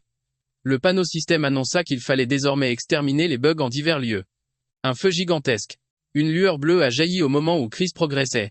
En exterminant les bestioles, il a compris que tout le monde avait été dispersé pour corser l'épreuve. La fille à ses côtés a désigné les créatures grouillant au-dessus, le forçant à lever la tête. Chris a esquissé un sourire, tandis que Brush le sermonnait, lui hurlant de cramer ses saletés d'un seul coup. Les bestioles ont alors plongé sur eux, et il a ordonné à la fille de se planquer derrière son dos. La fille a obéi au quart de tour, se collant contre lui. Il a râlé, se plaignant qu'elle était bien trop proche, la poussant à balbutier des excuses. Il a alors déchaîné sa compétence feu infernal, carbonisant toutes les créatures venues d'en haut. Son regard a ensuite balayé les environs, attiré par un mouvement. C'étaient les deux frangins qui se tiraient ailleurs. Le système a signalé un joueur hors de sa zone. En conséquence, il a redirigé les bestioles restantes. Les créatures ont surgi de nouveau, et Brush lui a aboyé de s'en charger. Chris a pesté intérieurement en calcinant les monstres qui lui faisaient face. Une notification système s'est affichée, annonçant la mort d'un participant. Il a tressailli, se disant que la faucheuse était plus prompte que prévu. Brush a grogné, lui ordonnant d'arrêter de se ménager et de tous les purger par le feu. D'un seul coup. Chris a donc levé la main et a libéré un brasier infernal monumental, anéantissant toutes les créatures. Les monstres ont été consumés sous ses yeux, tandis qu'il les voyait s'effondrer. Le système a ensuite confirmé que la zone était sécurisée. La fille l'a remercié, et il lui a dit d'aller prêter main forte aux autres. Tous deux se sont aussitôt élancés à la recherche d'autres camarades pour limiter la casse. Arya hurlait à l'aide, une nuée de bestioles à ses trousses. Chris lui a promptement crié de se mettre derrière lui. Il a décidé d'en finir avec la retenue, et a pulvérisé ceux qui pourchassaient Arya. Le monstre s'est lentement désintégré dans les airs. Arya, admirative, l'a trouvé incroyablement fort et lui a demandé s'il n'était pas censé être mort. Elle a expliqué avoir reçu plusieurs notifications de décès, ce qui a laissé Chris perplexe. Il a alors révélé que tout le monde avait reçu ces alertes de mort, poussant Arya à l'interroger. Il a expliqué que c'était une ruse pour semer la confusion et briser leur morale. Chris a serré les dents. Il en avait sa claque de ce satané jeu du système. Ses sourcils se sont froncés, il sentait que ce n'était pas si simple et que quelque chose se tramait. Une notification système est apparue, leur assignant pour mission de survivre jusqu'au bout. Ils ont alors décidé de retrouver les autres survivants, Chris ordonnant aux deux filles de rester groupées. Il a décidé de retrouver les frangins, persuadé qu'il le mènerait à la salle du boss. Chris est alors tombé sur deux corps inertes devant lui, reconnaissant les dépouilles des deux autres. Ses yeux se sont embrasés de rage, réalisant qu'ils étaient morts à cause de la cupidité de certains. Il s'est remémoré la manière dont les autres s'étaient acharnés sur lui. Quelque chose a capté son attention, le faisant pivoter. Chris a alors surpris les deux frères se chamaillant pour achever le boss du donjon, une créature massive. Les deux en sont venus aux mains, l'un manquant de peu de frapper son propre frère. Ce dernier a essuyé le coin de ses lèvres, avant de remarquer la présence de Chris dans l'encadrement de la porte. Chris a serré le poing, vibrant de rage et d'une intention meurtrière. Il s'est souvenu des mots de l'infirmière lui annonçant que les deux seuls survivants étaient morts. Sur le champ, il comprit que ses deux frères étaient prêts à tout pour récupérer le matos nécessaire à leur progression. Avec une détermination nouvelle, il se jura de leur rafler le butin, car il n'hésitait pas à écraser les autres pour y arriver. Les deux frangins continuèrent leur assaut sur le boss, le criblant de projectiles. Une déflagration monumentale retentit, projetant le monstre au loin. Le boss s'écrasa au sol, son corps entièrement gelé par la puissance de l'impact. L'aîné s'approcha de la créature, un sourire suffisant aux lèvres, et ordonna à son cadet de l'achever sans traîner.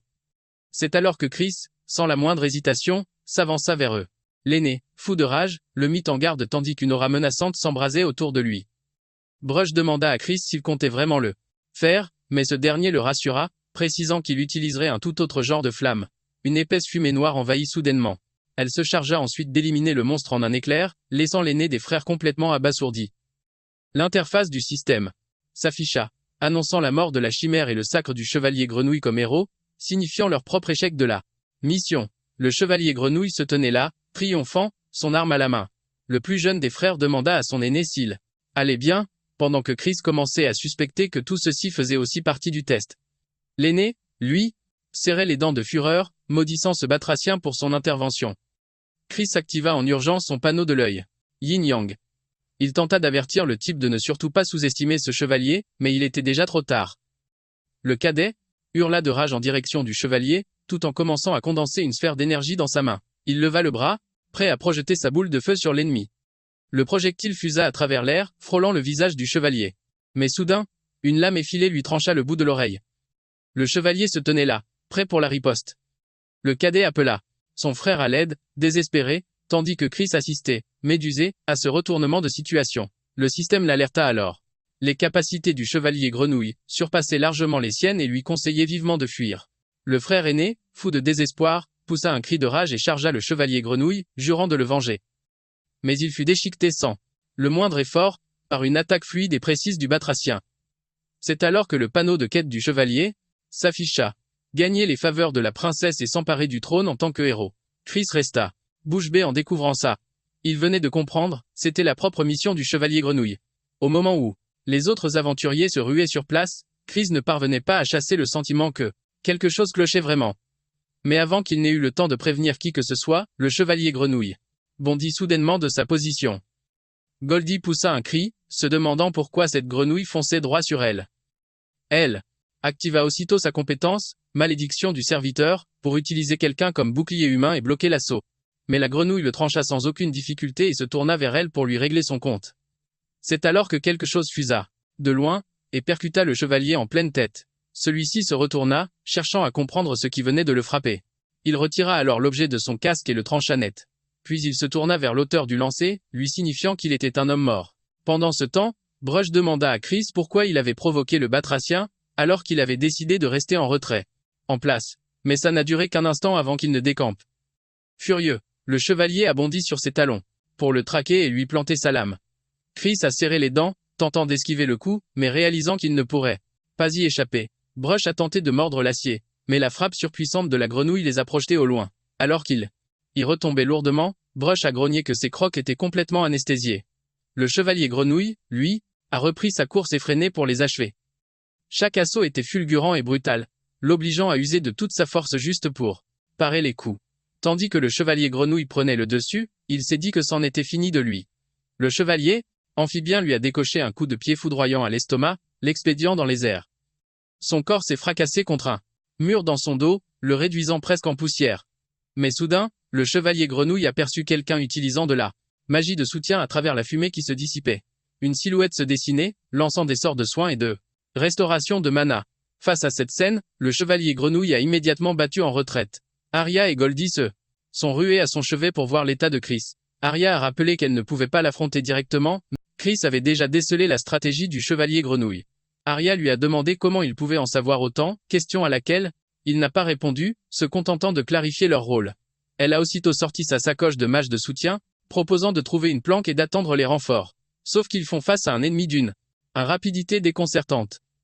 Impossible de se cacher, impossible de fuir. Et puis, voir les jumeaux si forts se faire descendre aussi facilement leur a coupé toute envie de se battre. En posant son regard sur Arya et Goldie, il a compris qu'ils avaient encore une carte à jouer, grâce à leurs compétences. Il était persuadé qu'en unissant leurs forces, ils pourraient réellement venir à bout de ce monstre. Mais Brush lui a soufflé que c'était complètement foutu, vu l'énorme différence de niveau. Pourtant, sur le visage de Chris brûlait encore la flamme de la détermination, prêt à en finir avec cette créature. En voyant cette lueur dans ses yeux, Brush s'est dit que Chris avait être une idée derrière la tête. Arya a compris son intention, a affirmé avoir confiance en son jugement. Pendant ce temps, Goldie trouvait ce plan complètement dingue, vu qu'il faisait face à un monstre surpuissant. Pourtant, Arya savait qu'elle ne pourrait pas s'enfuir de toute manière, compte tenu de la vitesse de l'ennemi. Goldie a acquiescé, mais elle s'est dit qu'au pire, elle les utiliserait comme appât pour couvrir sa fuite. Pendant ce temps, au siège de l'association, la liste des personnes happées à l'intérieur de l'hôpital venait d'être affichée. Jean parcourait la liste, craignant que cette affaire ne menace sa propre position.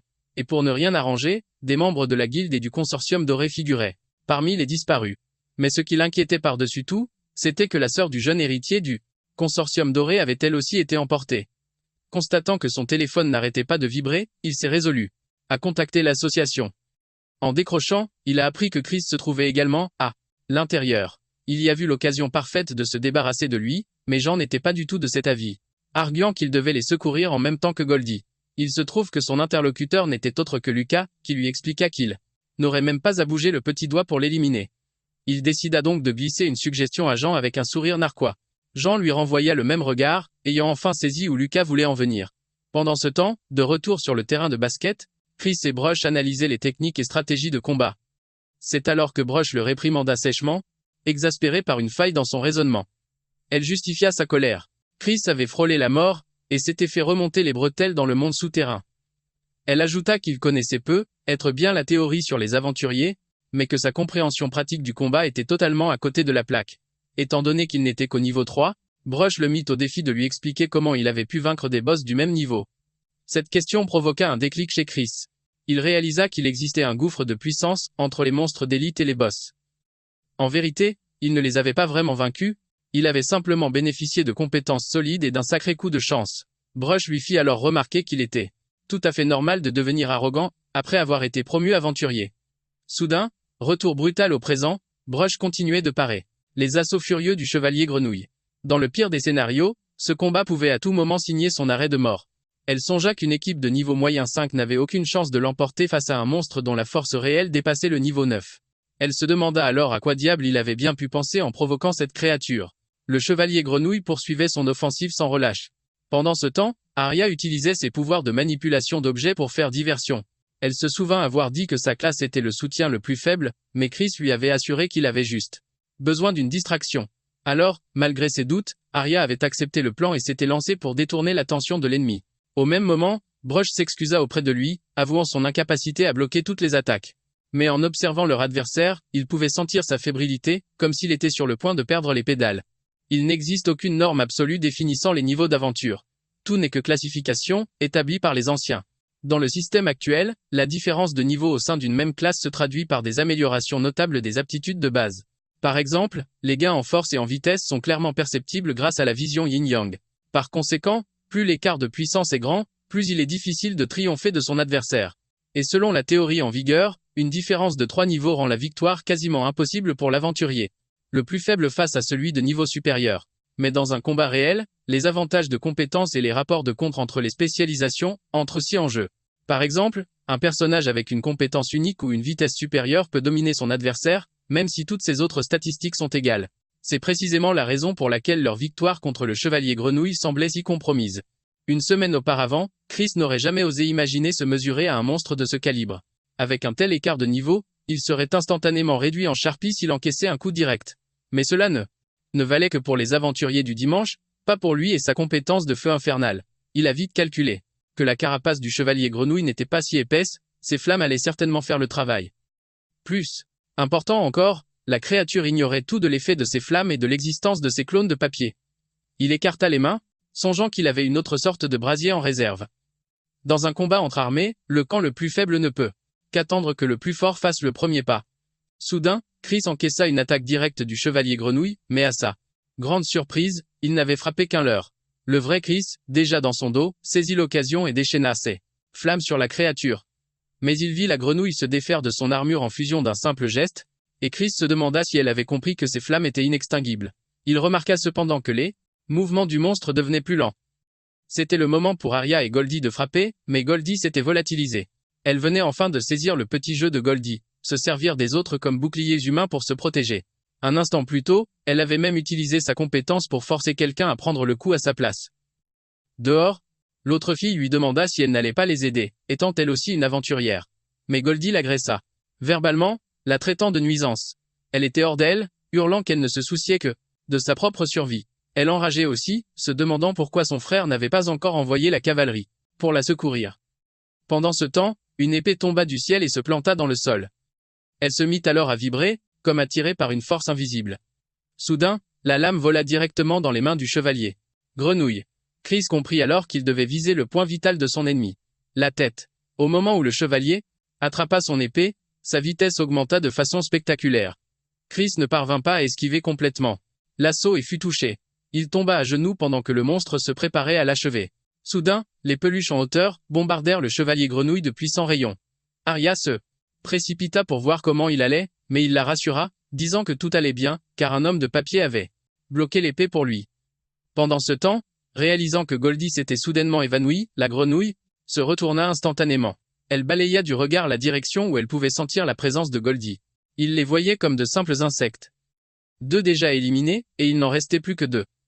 La créature fonça soudainement à la poursuite de Goldie, laissant Arya et Chris seuls. Voyant cela, Arya paniqua et demanda si Chris pouvait encore se battre. Il lui dit de rester calme, ferma les yeux et se concentra. Il rouvrit lentement les paupières, focalisé sur sa nouvelle capacité. Il se souvint de son entraînement, quand il n'arrivait pas à libérer sa compétence. Brush lui avait alors dit qu'il utilisait son pouvoir de la mauvaise manière, ce à quoi il avait demandé pourquoi. Sa flamme originelle s'était avérée être la première étincelle du feu infernal, une flamme impossible à éteindre. Et son feu amélioré, les brises infernales, se nourrissait des âmes comme carburant, alors qu'il visait la grenouille. Chris retint sa respiration, tentant de déchaîner la compétence de braise du feu infernal, mais Brush, furieuse, lui asséna une gifle. Voilà pourquoi, lui expliqua-t-elle, elle le traitait de théoricien obsessionnel. L'activation des compétences dépend de la magie qui circule en lui. Au comble du désespoir, Chris se demanda pourquoi sa première tentative avait été un succès. Elle lui rappela alors qu'il devait coordonner son mana et la compétence. Son propre corps devait servir de conduit pour canaliser et libérer le mana, achevant ainsi le processus d'incantation. Pour lui, il devait se remémorer la sensation exacte qu'il a eue en libérant les flammes primordiales pour la toute première fois. Mais constatant son absence de progrès, Brush s'efforça de garder patience. Alors que Chris méditait sur la façon de percevoir une âme, il se redressa et fixa son regard droit devant. Convaincu que le mana était le moteur de toute compétence, il plongea mentalement dans une chambre obscure. Il mit tout en œuvre pour localiser ce fameux moteur au cœur des ténèbres. Lorsqu'il le trouva enfin, il sut précisément ce qu'il devait faire, mettre le contact. À l'instant où il l'activa, un mana sombre jaillit des profondeurs de cette chambre. Toutefois, malgré cet exploit, il fut incapable de libérer sa braise du feu infernal et s'effondra lourdement. Arya, paniquée, s'écria d'inquiétude, lui demandant ce qui venait de se passer.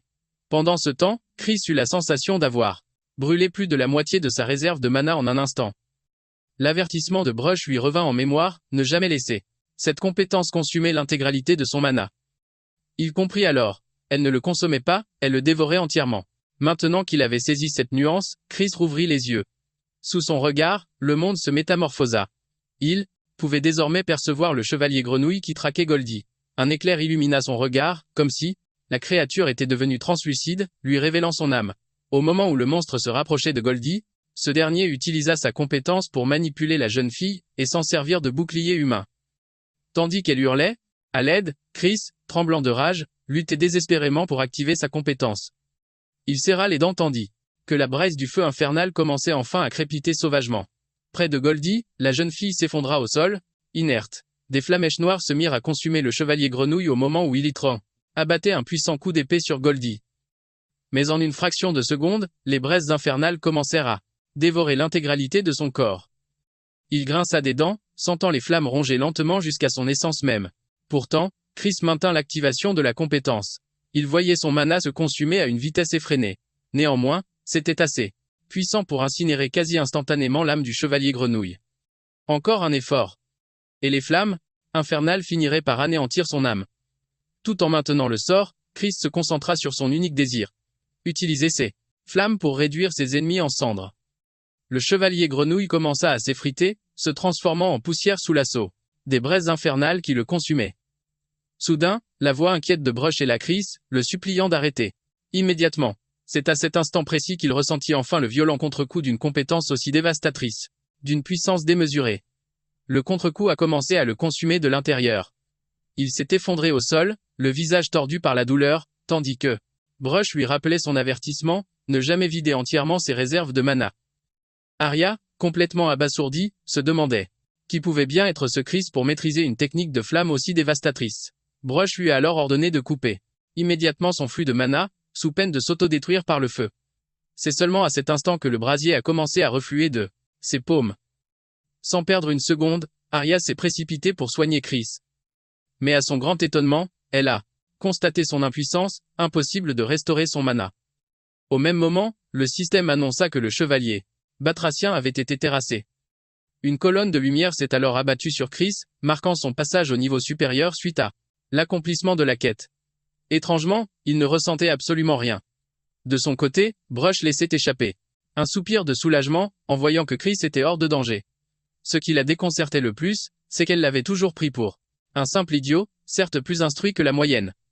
Mais au fond de lui, il semblait receler quelque chose qui n'appartenait ni à la lumière, ni aux ténèbres. Bien qu'incapable de comprendre les événements, elle choisit de simplement mettre cela de côté. Pendant ce temps, Goldie recevait son dû, hurlant de douleur après avoir été privée de la vue. Pleurant des larmes de sang violacées, elle exigea rageusement de savoir où se cachait ce monstre. Alors qu'elle implorait de l'aide, l'autre jeune femme s'est levée sans un mot et s'est éloignée. Elle a maudit son sort, entre frustration et désespoir, constatant que personne ne viendrait la secourir. Au même instant, le système le félicita pour sa survie et lui présenta le bilan de la mission. En cliquant sur l'interface, il admit qu'il ne s'était jamais attendu à s'en sortir vivant. Mais soudain, le système l'alerta d'une anomalie. La princesse grenouille bouillonnait de rage suite à la mort de son chevalier. Soudain, une énergie écrasante se fit sentir et tout le fort groupe fut saisi de stupeur. Le sol se mit à trembler violemment, annonçant l'arrivée de l'anomalie. Des volutes de fumée s'échappèrent du bâtiment en direction d'Arya et Chris. De ce nuage émergea une princesse grenouille de niveau 13, totalement enragée, qui les foudroya du regard. La princesse grenouille était désormais hostile, et l'objectif de la mission de recevoir le baiser de la princesse venait d'échouer. Pendant ce temps, Jean s'interrogeait sur le retard des agents de l'association. Oji, le président du consortium de l'or, se tenait debout, dans l'attente de quelqu'un. Un colosse du nom de Red fit son apparition, et Oji salua sa venue. La princesse grenouille, elle, ne perdit pas un instant et lança une attaque fulgurante sur Chris et Arya. Elle continua de les harceler sans relâche, tandis que le duo esquivait ses assauts. Elle se releva, écumante de rage, pendant que Chris s'assurait qu'Arya, blessée, allait bien. Brush, en proie à la panique, criait qu'ils étaient fichus à cause de cette anomalie. Il serra les dents, pensant que s'il pouvait seulement utiliser les braises du feu infernal. Hélas, il ne sentait plus la moindre parcelle de mana dans ses mains, malgré tous ses efforts. La princesse grenouille les surplombait, menaçante, tandis que Chris observait la créature avec anxiété. Soudain, une silhouette masculine fendit l'air et attaqua la princesse grenouille. Ses frappes percutèrent solidement le créature alors qu'un nuage de fumée s'élevait. La princesse grenouille n'a pas pu encaisser une attaque aussi dévastatrice, et s'est effondrée au sol. C'était Red, suscitant l'admiration de Chris en démontrant sa force brute démesurée. Il leur demanda alors s'ils faisaient partie du groupe Or, ce qu'ils nièrent. C'est alors qu'ils virent l'assistante de Goldie débouler vers eux, paniquée. Red lui demanda à son tour si elle était du groupe Or, mais elle répondit que la jeune maîtresse était blessée un peu plus loin. Arya intervint, demandant s'il ne valait pas mieux vider le donjon avant de la chercher. Ce à quoi il rétorqua que ce n'était pas son objectif. Il s'élança ensuite à la recherche de Goldie, laissant les deux autres pantois. Même la princesse grenouille semblait déconcertée par l'attitude de cet intrus qui l'avait frappé, pour ensuite l'ignorer. Sa surprise se mua rapidement en fureur, sous le regard médusé d'Arya et de Chris. Furieuse, la princesse grenouille se lança à leur poursuite, bien décidée à passer ses nerfs sur eux. Pendant ce temps, Red avait enfin atteint la position de la jeune femme. Il se présenta comme l'aventurier envoyé pour son sauvetage. Mais, en guise de gratitude, il ne reçut que des reproches acerbes pour sa lenteur. Au même moment, on pouvait voir la grenouille pourchassant toujours notre trio. C'est alors que Red atterrit soudainement entre eux, à la surprise générale. Il balaya le monstre d'un revers sans effort, l'envoyant mordre la poussière. Il félicita ensuite les trois d'avoir tenu si longtemps en tant qu'aventuriers de pacotille, ce qui eut le don de les irriter. Mais pour les apaiser, il fit un pas en avant, et s'enquit de la situation pour pouvoir régler le problème. Il lui fit face, certain de pouvoir anéantir une créature bien au-delà de leur niveau. Une aura de puissance commença à émaner de lui alors qu'il se préparait pour l'affrontement. Il s'avança, imperturbable, vers la princesse grenouille pour en finir. Son unique coup de pied traça un arc écarlate dans les airs alors que la créature chargeait. Il se retourna ensuite, tandis que la tête de la grenouille implosait sous la violence de l'impact. En un instant, la princesse grenouille fut vaincue. Le portail se déverrouilla, annonçant l'échec de la mission de défense du royaume. Il se tourna alors vers Chris, le désignant comme l'anomalie finale, et lui demanda si c'était bien lui qui avait abattu la créature précédente. Il ajouta qu'un novice de niveau 5 capable d'une telle prouesse n'était pas ordinaire, mais Chris se remémora avoir dû lutter désespérément et utiliser le pouvoir du système pour à peine venir à bout du chevalier grenouille. Soudain, Red exigea de connaître sa classe.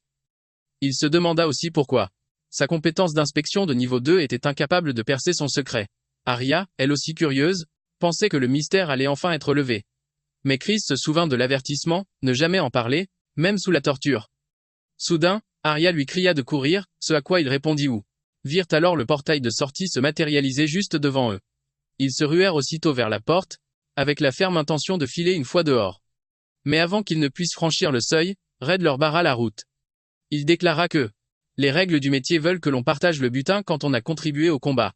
Arya n'eut pas. Elle n'y voyait aucun inconvénient, se disant qu'elle lui demanderait son nom une fois dehors.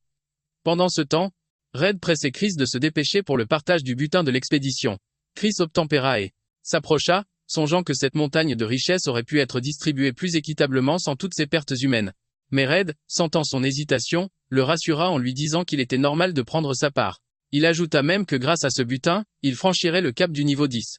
Intrigué, Brush demanda ce qu'était ce fameux seuil du niveau 10. Chris expliqua que les donjons de rang E allaient jusqu'au niveau 51, et ceux de rang D du niveau 9 à 5. Les rangs A et B suivaient le même principe, à l'exception du rang C, qui correspondait au niveau 10. Il fut aussi révélé que les donjons de ce haut niveau étaient connus pour leurs bugs fréquents, raison pour laquelle les aventuriers les évitaient. Ces paroles convainquirent Chris de prendre sa part du butin pour devenir plus fort. C'était décidé. Il serra le poing, se disant que l'hésitation ne menait à rien. Il en avait assez de se sentir impuissant.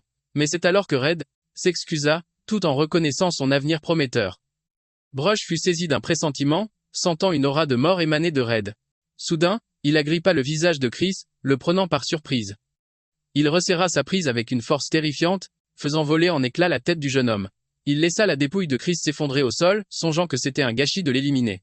Arya et les deux jeunes filles avaient réussi à franchir le portail avec l'aide de Red. L'association voulut les interroger une seconde, mais le garde du corps de Goldie s'interposa, invoquant son statut. La jeune fille aux cheveux verts allait protester. Quant à Arya, folle de rage, lui coupa la parole. Cette dernière était dévastée au moment où l'association se tourna vers elle, pour lui demander de l'aide. Elle se demanda alors pourquoi Red et Chris n'étaient toujours pas sortis du portail. Un rapport radio crépita soudain, annonçant que la noble était en sécurité mais que Red était encore à l'intérieur. Jean soupira de soulagement, considérant l'incident comme clos. Le menton dans la main, il se réjouit d'avoir pu se débarrasser d'une bonne partie des aventuriers qu'il jugeait inutiles.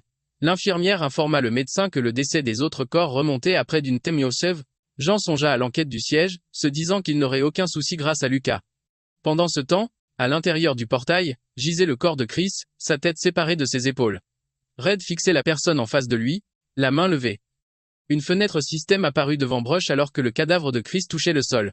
Elle l'avertissait de l'échec de la mission, et annonçait que le système serait réinitialisé suite à la disparition de la vie du joueur. Dans le monde des démons, une entité perplexe reprocha à une autre qu'elle aurait dû garder Chris en. L'autre silhouette lui rétorqua d'arrêter de toujours tout compliquer.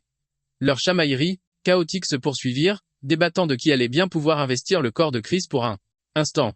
Soudain, sa dépouille inerte se mit à crépiter, enveloppée d'une fumée bleutée. L'entité prit possession du corps de Chris, libérant une puissance qui stupéfia Red. Il se retourna, abasourdi, se demandant comment il pouvait bouger, alors qu'il n'avait plus de tête. Le corps de Chris se mit en mouvement de lui-même, dégageant une puissante aura azurée. L'entité a intensifié le déferlement d'énergie, suffisant pour repousser Red avec une pression écrasante. L'entité a ordonné à Brush d'emmener Chris dans le monde souterrain pendant qu'elle mettait en pause sa mort imminente. Elle a même raillé Brush, se moquant de sa pitié pour le sort de Chris. Sur ce, Brush a obéi sans attendre, emportant son âme vers les enfers. La volute bleutée a alors commencé à se matérialiser au-dessus de son cou, stupéfiant Red. En un instant, l'entité avait régénéré sa tête, fixant son adversaire avec une assurance déconcertante.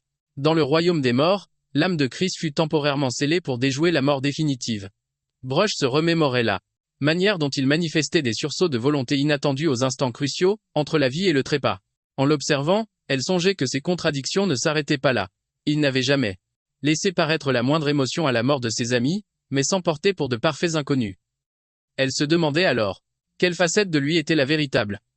Serrant les dents, elle prit conscience que le temps pressait. Elle lança vivement un enchantement, pour préserver son âme, d'une certaine manière. Une fois le sortilège achevé, une fumée s'est mise à s'échapper de ses yeux et de sa bouche alors qu'il reprenait ses esprits.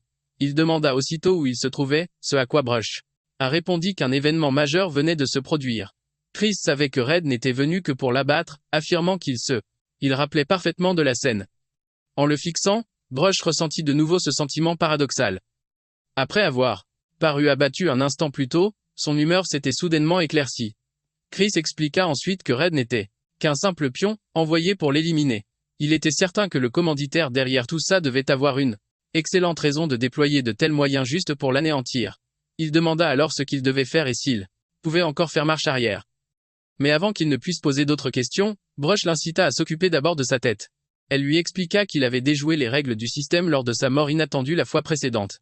Mais cette fois-ci, le système aurait dû le considérer comme un échec et le laisser mourir pour de bon. Cependant, quelqu'un l'aidait, en suspendant le jugement du système. Il s'agissait de l'entité qui possédait son corps et qui, en ce moment même, savourait son combat contre Red. Comprenant la situation, Chris demanda à Brush quelle était la marche à suivre pour sa seconde chance. Soudain, une myriade de panneaux de quête apparurent, et elle lui révéla qu'il devrait toutes les accomplir. Ces panneaux affichaient une liste infinie d'exercices pour sa routine quotidienne, destinée à renforcer son corps. En les parcourant du regard, Chris comprit qu'il s'agissait de méthodes variées pour affronter différents types d'adversaires. Brush esquissa alors un sourire en annonçant qu'elle allait lui présenter son nouvel entraîneur. Chris demanda si son nouveau mentor serait un spectre des enfers. Mais alors que l'atmosphère se chargeait, il ne put s'empêcher de noter que la scène lui était étrangement familière. Un cliquetis de chaînes retentit alors que ses nouveaux formateurs faisaient leur entrée. Désormais, face à lui, se dressait une paire d'imposantes portes du royaume des morts. Une main émergea de l'entrebâillement de la porte. Il fut saisi de stupeur au moment où Brush lui demanda, se demandant s'il les reconnaissait. Il s'avéra que ces types étaient de vieilles connaissances. Une lueur perçante brillait dans leurs yeux, chargée d'une énergie vive et acérée, alors qu'ils fixaient l'horizon. Chris comprit alors que le coach n'était nul autre que l'impermanence noire et blanche. Et voilà, c'est sur cette révélation que l'histoire se termine. Merci d'avoir regardé, et à très bientôt.